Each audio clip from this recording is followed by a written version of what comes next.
다 함께 찬송가 621장 찬양하라 내 영혼아 찬송가 2번 반복해서 부르도록 하시겠습니다.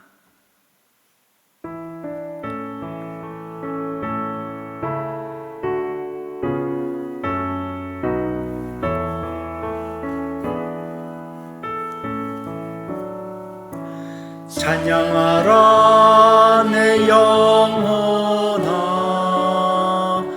찬양하라 내 영혼아 온 몸과 정성 다하여 주 찬양하라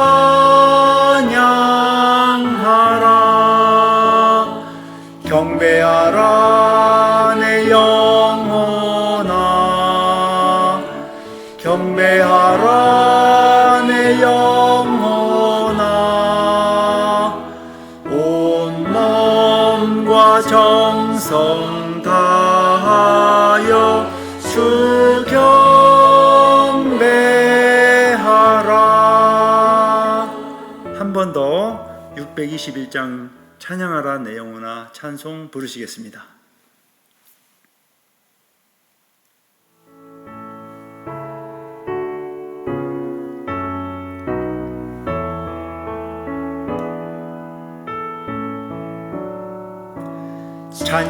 찬양하라 내 영혼아 찬양하라 내 영혼아 온 마음과 정성 다하여 주 찬양하라 경배하라 내 영혼아 경배하라 내 영혼아 온 마음과 정성 다하여 주 경배하라. 할렐루야. 능력으로 천지 만물을 창조하신 하나님, 영원부터 영원까지 찬송을 받으시기에 합당하십니다. 온 땅과 하늘이 하나님의 전능하심을 찬양합니다. 주님은 우리 모두의 하나님이시고 우리는 하나님의 백성이라는 사실을 깨닫게 하시니 감사합니다. 주님의 그 크신 사랑을 우리로 더 깊이 깨달아 알게 하셔서 더 큰 감사로 주님을 찬양하게 하여 주시옵소서. 우리 주 예수님의 이름으로 기도합니다. 아멘. 오늘 주신 말씀은 시편 100편입니다. 함께 합독하시겠습니다. 온 땅이여 여호와께 즐거운 찬송을 부를지어다. 기쁨으로 여호와를 섬기며 노래하면서 그의 앞에 나아갈지어다. 여호와가 우리 하나님이신 줄 너희는 알지어다. 그는 우리를 지으시니요 우리는 그의 것이니 그의 백성이요 그의 기르시는 양이로다. 감사함으로 그의 문에 들어가며 찬송함으로 그의 궁정에 들어가서 그에게 감사하며 그의 이름을 송축할지어다. 여호와는 선하시니 그의 인자하심이 영원하고 그의 성실하심이 대대에 이르리로다. 아멘. 오늘은 찬양의 모자이크라는 제목으로 말씀을 나누겠습니다. 여러분 모자이크 잘 아시죠?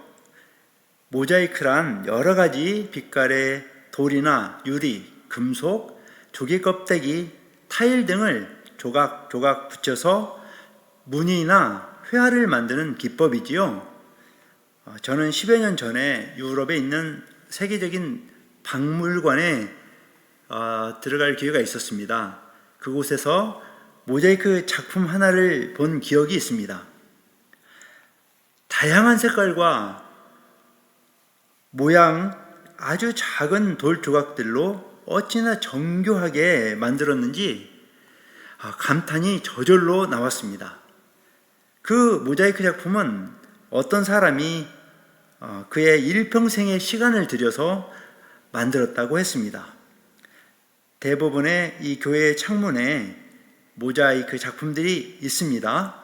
모자이크는 보는 각도와 또 빛의 밝기, 방향에 따라 다르게 보이기도 합니다. 예술성이 탁월한 모자이크 작품을 보면 저절로 감탄사가 나옵니다.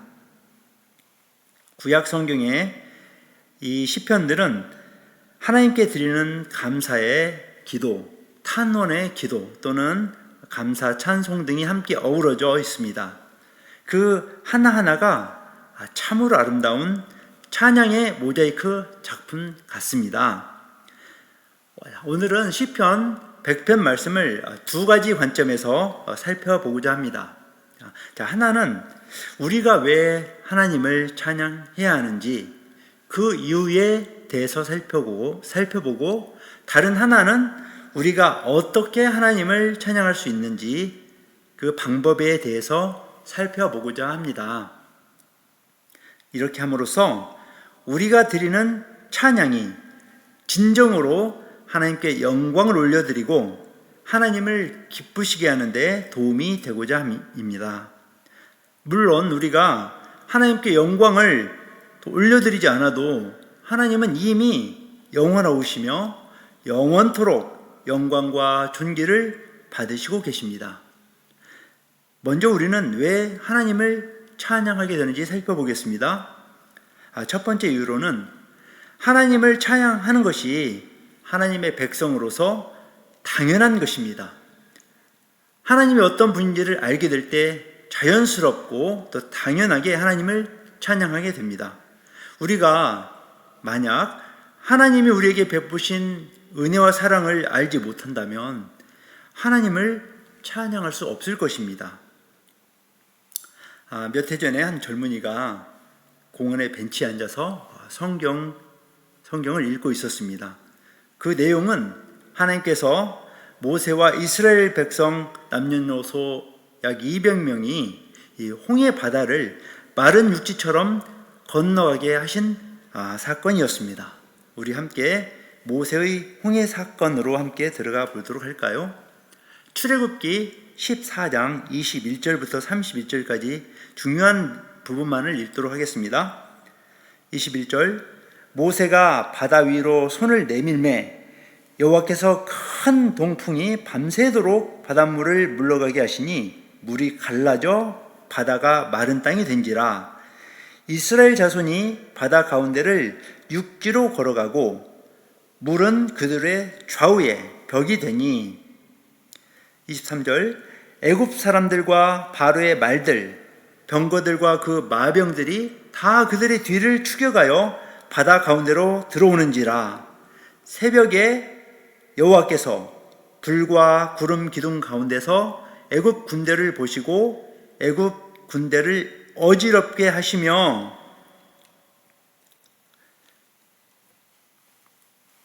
모세가 곧 손을 바다 위로 내밀매 새벽이 되어 바다의 힘이 회복된지라. 애굽 사람들이 물을 거슬러 도망하나 여호와께서 애굽 사람들을 바다 가운데 엎으시니 물이 다시 흘러 병거들과 기병들을 덮되 그들의 뒤를 따라 바다에 들어간 바로의 군대를 다 덮으니 하나도 남지 아니하니라. 그러나 이스라엘 자손은 바다 가운데를 육지로 행하였고 물이 좌우에 벽이 되었더라. 자, 이 젊은이는 홍해가 갈라지는 내용을 읽다가 너무나 감동이 되어서 갑자기 할렐루야, 주님을 찬양하세, 큰 기적을 베푸신 하나님, 오 할렐루야 라며 소리를 질렀답니다. 마침 그때 어느 유명한 자유주의 신학자가 지나가다가 그 소리를 들었습니다. 그 소리에 발걸음을 멈추고 왜 그렇게 즐거워하는지를 물어보았다고 합니다. 그 젊은이는 이렇게 대답했습니다. 하나님께서 홍해를 가르시고 마른 땅으로 이스라엘 백성을 인도하여 구원을 하신 이 내용을 읽고서 너무 큰 감동이 되어 할렐루야, 큰 기적을 베푸셨네 라고 외치지 않을 수 없었습니다. 이 말을 들은 자유주의 신학자가 말했습니다. 하지만 젊은 친구, 자넨 홍해가 진짜 바다가 아니었다는 것을 모르고 있었나? 홍해는 깊이가 불과 몇십 센치밖에 되지 않는 높이였다네. 이런 반증을 제시하고 난 그 자유주의 신학자는 이 젊은 그리스도인을 혼돈과 실망에 빠지게 해놓고는 의기양양해서 자기 길을 걷기 시작했습니다. 그러나 얼마 가지 못해서 뒤에서 다시 할렐루야를 외치는 소리가 들려왔습니다. 의아해진 이 자유주의 신학자는 되돌아와서 이번에는 왜 또 그러는가 하고 물었습니다. 선생님, 방금 읽은 기사에는 하나님께서 그 몇십 센치밖에 안 되는 말도 안 되는 얕은 물속에 온 애국 군대와 말과 병거들을 수장시킨 내용들이 들어있었습니다. 와, 이 얼마나 놀라운 기적입니까? 주 하나님을 찬양합시다. 우리도 이 젊은이처럼 하나님의 무한하신 능력과 그 크신 사랑을 알게 될 때 너무도 자연스럽게 당연하게 하나님을 향하여 할렐루야 감탄의 찬양을 하게 됩니다. 우리는 하나님의 은혜를 기리고 또한 찬송하는 이유를 이 시편 100편에서 찾아보도록 하겠습니다. 두 번째 이유는, 우리가 하나님을 찬양해야 할 이유는 하나님이 우리의 하나님이 되시고 또 우리의 목자가 되시기 때문입니다. 시편 100편 3절 말씀, 우리 하나님이신 여호와가 우리 하나님이신 줄 너희는 알지어다. 그는 우리를 지으시니요 우리는 그의 것이니 그의 백성이요 그의 기르시는 양이로다. 하나님은 이스라엘 민족의 신만이 아니라 온 땅의 하나님이십니다. 하나님은 천지 만물을 지으셨고 우리를 지으신 창조주이십니다.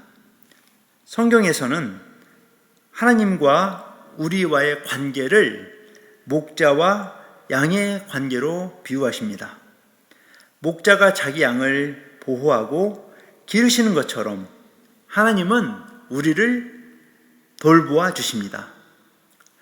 또 다른 이유가 있습니다. 하나님의 성품 때문입니다. 이 세 번째 이유는, 하나님은 선하시고 인자하시고 그 인자하심이 영원하시고 그의 성실하심이 대대에 이르기 때문이라고 말씀합니다. 5절 말씀 함께 읽겠습니다. 여호와는 선하시니 그의 인자하심이 영원하고 그의 성실하심이 대대에 이르리로다. 여러분은 하나님이 선하신 분이라고 생각하십니까? 정말 그렇게 믿고 계십니까? 그러한 체험을 하면서 살아가고 계십니까? 성경 속에 나오는 아브라함의 하나님, 다윗의 하나님이 여러분 개인의 하나님이심을 체험하고 계십니까? 성경 속에 하나님이 저와 여러분의 삶 속에서 실제로 경험되기를 바랍니다. 하나님은 2000년 전에 이 땅에 독생자, 그분의 아들 예수 그리스도를 보내주셨습니다. 예수 그리스도께서는 십자가의 대속의 은혜로 저와 여러분의 모든 죄를 다 해결해 주셨습니다. 이 예수 십자가 복음을 듣고 믿는 우리는 하나님의 백성이 되었습니다. 그리하여 공의로우신 하나님의 심판이 두렵지 않게 되었습니다. 이것이 바로 하나님의 실제하시는 선하심이요 인자하심입니다. 이 믿음이 커질수록 우리의 찬양의 깊이와 또 넓이와 또 높이가 더해가는 것입니다. 사도 바울은 구세주 예수 그리스도를 알게 되자 그가 가지고 있던 모든 세상의 지식과 명예 등 모든 것을 배설물처럼 여겼다고 했습니다. 그래서 십자가 복음을 위해 그분은 모든 것을 버릴 수 있었습니다. 자, 그렇다면 우리는 어떻게 하나님을 찬양할 수 있을까요? 자, 첫째 방법은 우리의 입술과 우리의 몸과 마음, 자기의 모든 것을 다하여 찬양해야 합니다. 구약 성경에 나타나 있는 찬양이라고 하는 이 히브리 단어 속에는 소리를 내어서 찬양한다는 의미가 들어 있습니다. 고대 이스라엘은 공적으로 소리를 내어 찬양하는 찬양의 본을 그 후대에게 물려주었습니다. 하지만 오늘날 우리 그리스도인들에게는 보다 넓은 의미가 있습니다. 공중에 소리를 내는 것뿐만 아니라 마음속으로 찬양할 수 있다는 것입니다. 1800년대 스코틀랜드의 유명한 설교자이자 신학자였던 호레이셔스 보나라는 분이 쓰신 시를 한번 읽어보겠습니다. 내 삶을 충만하게 하소서 주 하나님, 내 삶의 구석구석을 찬양으로 충만하게 하소서. 그리하여 온 몸과 마음과 나의 모든 것으로 주님과 주님의 말씀을 전파할 수 있게 하소서. 입술로 찬양하는 것뿐만 아니라 마음으로 찬양해도 여전히 부족합니다. 온 몸과 마음으로 나의 모든 것이 찬양으로 가득 넘쳐 흐르게 하여 주소서. 자, 시편 100편에서는 어떻게 하나님을 찬양하고 있습니까? 시편 100편 1, 2절 말씀. 자, 온 땅이여 여호와께 즐거운 찬송을 부를지어다. 기쁨으로 여호와를 섬기며 노래하면서 그의 앞에 나아갈지어다. 자, 두 번째 방법입니다. 우리는 즐거운 찬송, 기쁨으로 노래하면서 감사함으로 하나님을 찬양해야 합니다. 이렇게 할 때 하나님이 기뻐하십니다. 우리는 온 땅이여라고 외치면서 다른 사람들이 들을 수 있도록 찬양을 불러야 합니다. 이렇게 될 때 다른 사람들, 곧 온 땅의 사람들이 하나님을 올바로 알게 될 것입니다. 또한 우리는 즐거운 찬송과 기쁨의 노래를 하면서 하나님 앞에 나와서 찬송을 불러야 합니다. 2절 말씀에서 분명하게 그렇게 표현하고 있지 않습니까? 기쁨으로 여호와를 섬기며 노래하면서 그의 앞에 나아갈지어다. 자, 세 번째 방법입니다. 하나님의 문과 궁정으로 들어가서 송축해야 합니다. 3절 말씀, 4절 말씀, 감사함으로 그의 문에 들어가며 찬송함으로 그의 궁정에 들어가서 그에게 감사하며 그의 이름을 송축할지어다. 하나님께서 우리에게 자기의 왕궁으로 들어오도록 특권을 주셨습니다. 왕의 궁전에는 아무나 들어갈 수 없죠. 오늘날에도 대통령실에는 아무나 들어가지 못합니다. 오직 예수 그리스도를 믿음으로 의롭게 된 사람만이 하나님 앞에 나아갈 수 있습니다. 거듭난 자, 중생한 자만이 들어갈 수 있습니다. 예수 그리스도께서 이 십자가에서 우리의 모든 죄를 대속하여 죽으셨을 때에 오직 대제사장만이 1년에 한 번 들어갈 수 있었던 지성소의 휘장이 찢어졌습니다. 이제 우리는 예수 그리스도의 공로로 인해서 누구나 하나님 앞에 나아가 예배할 수 있게 되었습니다. 우리는 예수 그리스도 보혈의 공로를 힘입어 만인 제사장이 되었습니다. 우리는 언제든지 예수의 이름으로 하나님 앞에 나아가 찬양할 수 있게 된 것입니다. 대통령에게 초대를 받았는데 기분이 좀 나쁘다고 안 들어가겠습니까? 하나님은 대통령들 중에서도 대통령, 더 위대하고 존귀하신 분이십니다. 비록 우리가 기쁨과 즐거운 상태가 아니라고 해도 우리는 하나님 앞으로 나아가 찬양을 해야 합니다. 하나님은 언제든지 우리를 하나님 앞으로 나아오도록 초청하고 있다는 것을 기억하시기 바랍니다. 감정과 어떤 상관이 없이 하나님 앞에 나아가려면 어떻게 해야 할까요?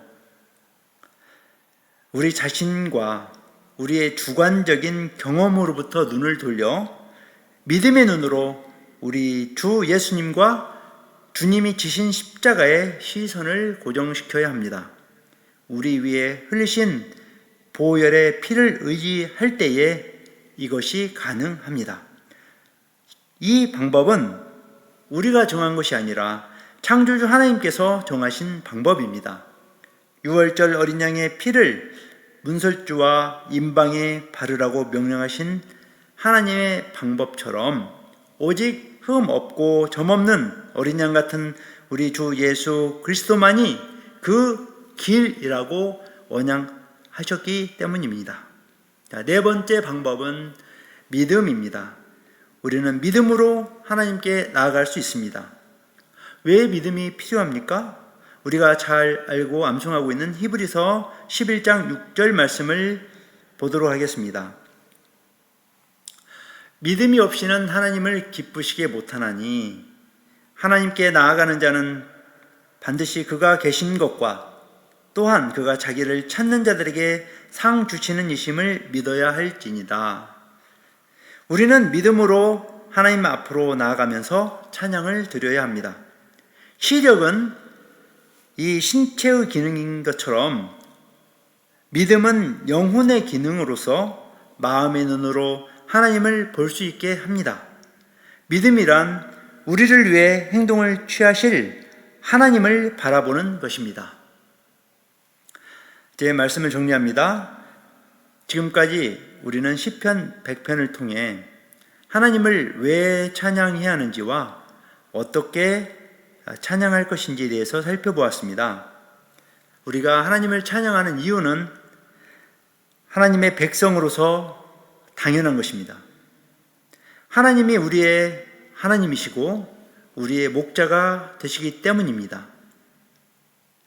하나님의 선하심과 인자하심과 성실하심이 영원하기 때문입니다. 우리는 어떻게 하나님을 찬양할 수 있을까요? 입술뿐만 아니라 몸과 마음과 자기의 모든 것으로 찬양해야 합니다. 즐거운 찬송, 기쁨의 노래, 감사함으로 하나님을 찬양해야 합니다. 하나님의 문과 하나님의 궁정으로 들어가서 송축해야 합니다. 그리고 믿음으로 찬양해야 합니다. 이렇게 찬양함으로써 저와 여러분의 삶이 가장 아름다운 찬양의 모자이크가 되어 하나님께 영광을 올려드리는 복된 생애가 되시기를 주 예수님의 이름으로 축복합니다. 함께 시편 100편 합독하신 후에 주기도문으로 마치겠습니다. 온 땅이여 여호와께 즐거운 찬송을 부를지어다. 기쁨으로 여호와를 섬기며 노래하면서 그의 앞에 나아갈지어다. 여호와가 우리 하나님이신 줄 너희는 알지어다. 그는 우리를 지으시니요 우리는 그의 것이니 그의 백성이요 그의 기르시는 양이로다.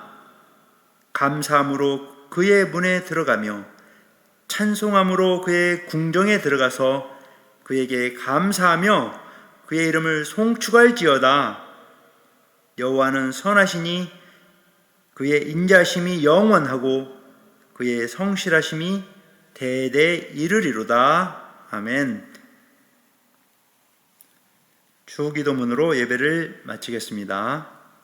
하늘에 계신 우리 아버지여, 이름이 거룩히 여김을 받으시오며 나라가 임하시오며 뜻이 하늘에서 이루어진 것 같이 땅에서도 이루어지이다. 오늘날 우리에게 일용할 양식을 주시옵고 우리가 우리에게 죄 지은 자를 사하여 준 것 같이 우리 죄를 사하여 주시옵고 우리를 시험에 들게 하지 마시옵고 다만 악에서 구하시옵소서.